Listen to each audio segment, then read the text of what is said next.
Well, hello, thank you for joining me today again on the Church History Trail. You're very welcome to the programme.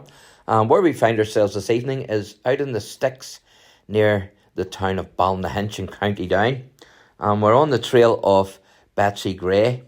Now, Betsy was born around 1778 or 1780, and she died on the 13th of June 1798 after the Battle of Ballynahinch, which was part of the 1798 rebellion. Now, according to Wesley Gord Little, Betsy Gray, the daughter of a Presbyterian farmer, goes into battle with a brother and lover determined to share their fate, mounted on a pony and bearing a green flag. Little himself was a local newspaper editor. He worked for the North Down Herald, and he was also a writer and an author. Now, the Battle of Ballynahinch was fought on the 12th of June and the 13th of June 1798, and Betsy apparently went into the battle armed with a pistol, and she also brought food to the rebel camp for the insurgents on the eve of the battle. Now, of course, the Battle of Ballynahinch was a defeat for the United Irishmen, and it was a disaster also for the United Irish in County Down. And after the rebel rout, Betsy, her lover William Bole, and her brother George Gray encountered a party of yeomanry infantry from Hillsborough as they were fleeing into the countryside from the town. The two insurgents were supposedly anyway killed, pleading for Betsy's freedom as they were scuffling with the yeomanry soldiers. And Betsy herself, after having her gloved hand severed by a sword, was shot through the head in the ensuing struggle. Now, Betsy was reputedly buried with her companions near to where they fell, in the Ballycreen townland, and they were buried in a shallow grave. In local tradition, it's believed that the three were killed by the yeomanry at the corner of Horner's Road after the soldiers caught up with them and overtook them. And this is Horner's Road here that we're walking along out in the countryside. It's surrounded by fields, as you can see.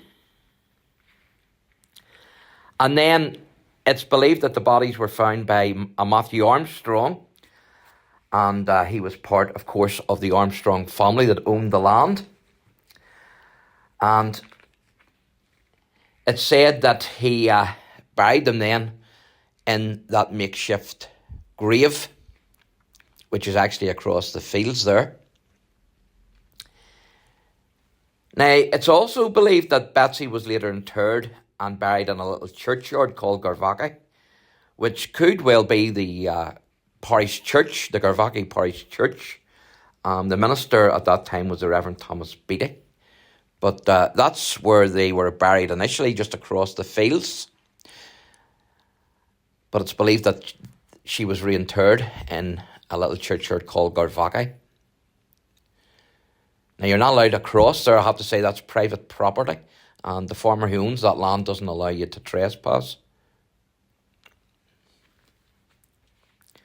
So it was almost 100 years before a headstone was actually erected to Betsy, George and William. And that was erected in 1896 by James Gray, who was a grandnephew of Elizabeth Betsy Gray and her brother George. And it was actually erected on the grave just across the way there. So it was. But local loyalists actually destroyed the grave in 1898, just before the celebrations.